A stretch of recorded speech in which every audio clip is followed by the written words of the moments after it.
صلی اللہ علیہ وسلم۔ بزرگ فرماتے ہیں کہ جو اپنے آپ کو خود مشہور کرنا چاہے اللہ اس کی موت کے بعد اس کو گمنام کر دے گا۔ کہ تو خود کر رہا تھا نا، تو جب تک تیری کوشش تھی تو نے کر لیا، اب تیری کوشش ختم تو تیرا نام ختم۔ اور جو اپنے آپ کو گمنام کرنا چاہے تو ایسی بہت سی مثالیں ہیں کہ اللہ تبارک و تعالیٰ نے ان کے انتقال کے بعد ان کے معاملات کھولے اور لوگوں نے بولا یار ہم نے اس کو پتہ ہی نہیں تھا، یہ اتنا بڑا اللہ کا ولی تھا، ہمیں اس کا پتہ ہی نہیں تھا۔ اب داتا حضور نے تو شادی بھی نہیں کی، اولاد کہاں سے ہوتی، پتہ نہیں شاید ایک دفعہ کی تھی پھر چھوڑ دی، معاملہ ختم ہو گیا وہ والا، تو اولاد تو ہے نہیں بھائی، تو پھر ان کے اتنی مشہوری کیسے ہو گئی ان کی؟ اللہ نے کی نا۔ اولادیں تو بہت کم ہیں لوگوں کی مشہوری کا باعث، لیکن بس اللہ نے ان کو مشہور کرنا چاہا تو ان کو مشہور کر دیا، ان کی خواہش اور ان کی کوشش کے بغیر۔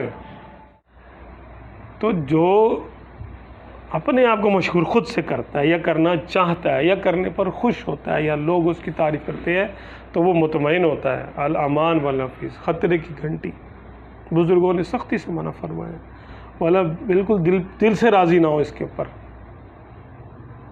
اپنے نام کے ساتھ جو لکھتے ہیں نا ہم لوگ، جو بھی لکھتے ہیں بزرگ فرماتے ہیں اس کا حساب دینا پڑے گا تمہیں، جس کے لکھنے پہ تم خوش ہو، میرے نام کے ساتھ یہ لکھ دو یار حضرت فلاں فلاں فلاں اور فلاں، تاکہ لوگوں میں ذرا وہ ہو جائے، مطلب تم نے لوگوں کو قبلہ بنا لیا اپنا، لوگ تمہیں عزت دیں گے، لوگ عزت دیں گے تمہیں۔ ایبتغون عندہم العزت، کتنی سخت وعید ہے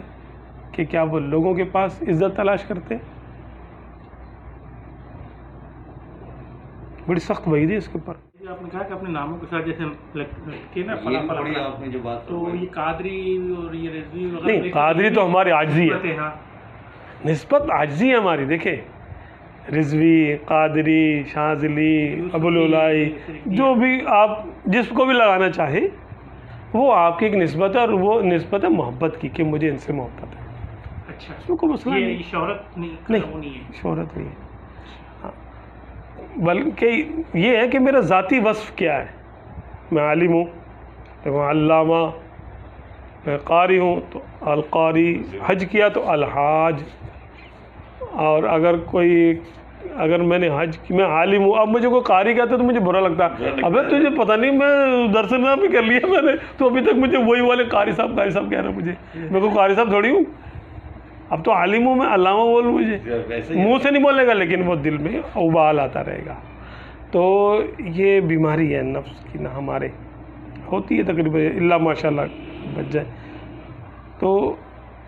یہ نہیں ہونی چاہیے، بلکہ یہی دعا کرنی چاہیے کہ یا اللہ تبارک و تعالیٰ مجھے میرے نفس کی شر سے بچا، کہ سب کے شر دوسروں کے لیے، نفس کا شر میرے لیے، دوسروں سے کوئی تکلیف مجھے پہنچے تو وہ کیا ہوگا، صبر کروں گا ثواب ملے گا، اور جو تکلیف نفس نے مجھے پہنچا دی، میرے نفس نے، اس کی شکایت کس سے کروں گا؟ اور نفس کی تکلیف اخروی ہوتی ہے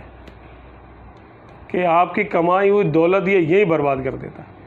اول تو کمانے نہیں دیتا، پہلے ریاکاری، عمل سے پہلے ریاکاری کرا دیتا ہے، اور عمل کے بعد ریاکاری تو پکی بات ہے، وغیرہ وغیرہ۔ تو یہ سارے معاملات ہیں کہ دوسروں کو نہیں، ہمیں خود اس سے بچنا ہے، ہمیں یہ ہمارے نفس کی خرابی ہوتی ہے کہ ہم جو بیان سنتے ہیں اور جو کچھ بھی احتیاطیں ہمیں پتہ چلتی ہیں وہ ترازو لے کے، اور بلکہ ٹیسٹ لے کے نا،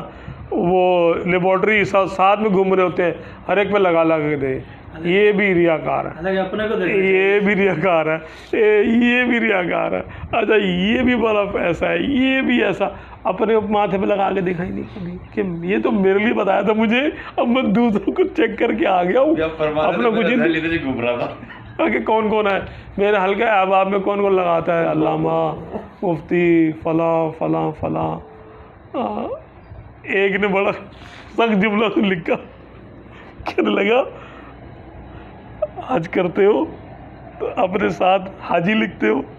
جب حرام کھاتے ہو تو حرام خور بھی لکھا کرو اپنے ساتھ، فلاں حرام خور،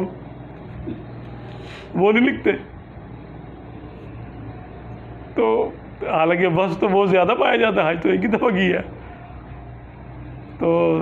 بڑا مشکل ہے۔ اللہ تعالیٰ کو عاجزی پسند ہے بس۔ اللہ تبارک و تعالیٰ حدیث پاک میں من تواضع للہ فقد رفعہ اللہ، جو اللہ کے لیے عاجزی کرتا ہے اللہ اس کو اونچا کر دیتا ہے۔ دل میں ہے ان کی محبت کی لگن، کیسی ٹھنڈی سی ہے